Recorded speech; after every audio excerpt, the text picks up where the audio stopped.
video log style for the channel. I've gone and got myself a new car. Got an MX5. I've had it about 3 weeks now. So this video is going to be basically a MX5 first impressions. Tell you what I like, what I don't like, and then the plans going forwards. Hopefully you can see me. I'm currently driving the car. I'm using my phone as a light, so my camera does a half decent job. It's a bit of a shit camera. I need to save up and get a new one. So I'm just trying to multitask here, talk and drive safely. So basically the car, I've had it 3 weeks now. It is a 2003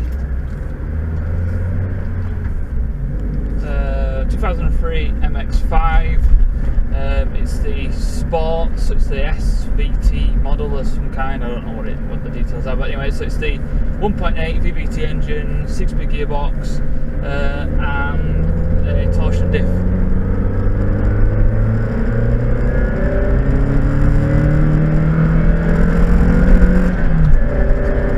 Going up a hill right now. So it would normally go a bit faster, but uphill's not bad.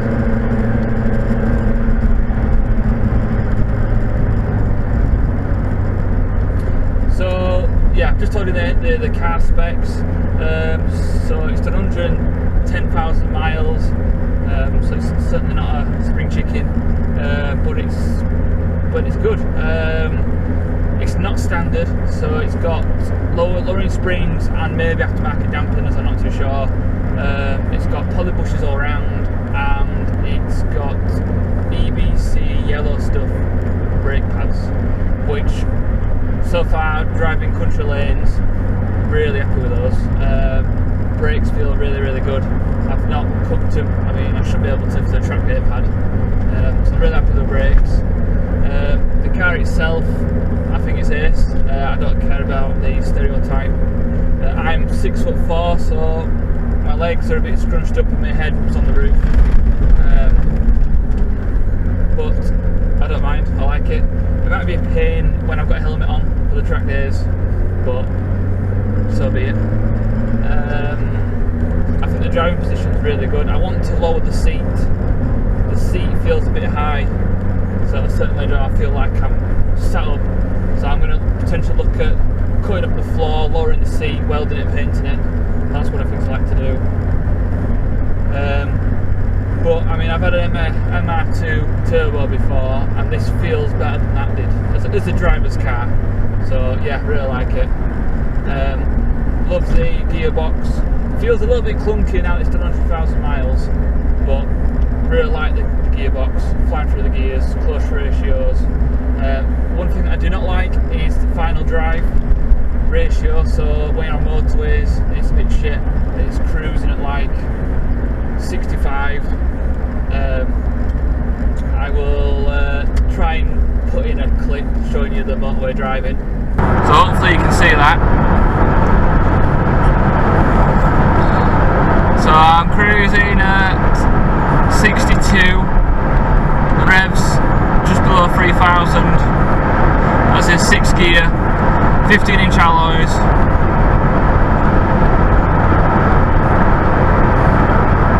So if I just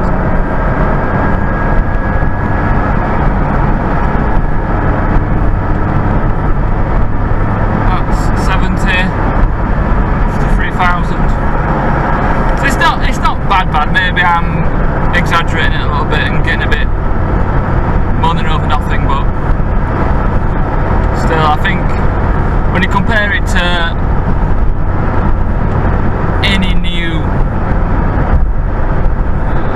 fuel efficient car that can do 70 mile an hour in 6 gear at 2,000 RPM or less, I suppose that's what I'm comparing it to, and I shouldn't, but that's what I am.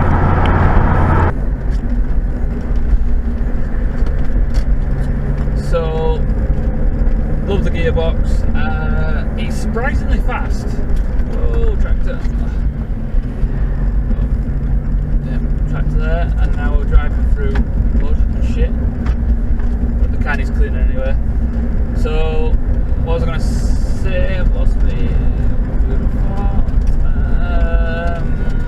speed, acceleration. So 144 horsepower. It weighs 10,050 kilos, I believe, dry, with no fuel or oil in it. It's surprisingly quick. I mean, it's not a supercar, it's not a 400 horsepower Subaru or whatever, but for its size and its weight and the gear ratios, it feels fast. The long-term plan is to turbocharge it and do like a conservative 230 horsepower. I think then it'll be a real good car then. Can't fault it. Negatives, mentioned the gear ratios. This one's a little bit rust underneath, which the previous owner's done a really good job of masking the rust and not actually fixing the rust. So that's going to be a future video, just showing you some rust repair. It's not bad, but it's rusty, so I need to fix some rust. The other problems with this car is the rear diff whines. So potentially I've got bearing issues in the diff, or that it's worn. Yeah, and if we've been a torsion diff, it's expensive to replace, so I need to look at that. And well, that's about it. So first impressions, I really like it. I'd recommend you drive one, test drive one, buy one. Really happy with this. I think getting anything other than the 1.8, I think if I got the 1.6, it's only got 100 horsepower, something like that, 110, 120. Yeah, I think you would have won. You want to get the 1.8. Definitely get the 1.8. What's next? So next bit of the video, without boring you too much. So new series for the ECU channel. We're still doing the Capri. I'll just do a bit of a pull here, so try not to crash the car or hurt anyone.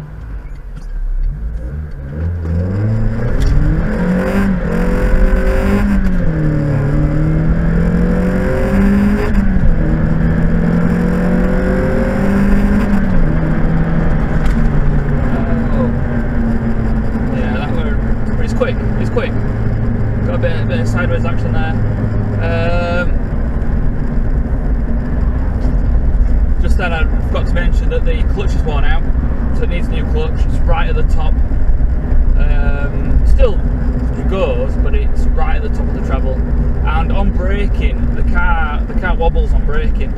So I don't know if I've got a seized caliper and it's uneven braking between the wheels, or tracking. I mean, it's booked in for tracking next week because it does pull to the left. So yeah, it's an old car,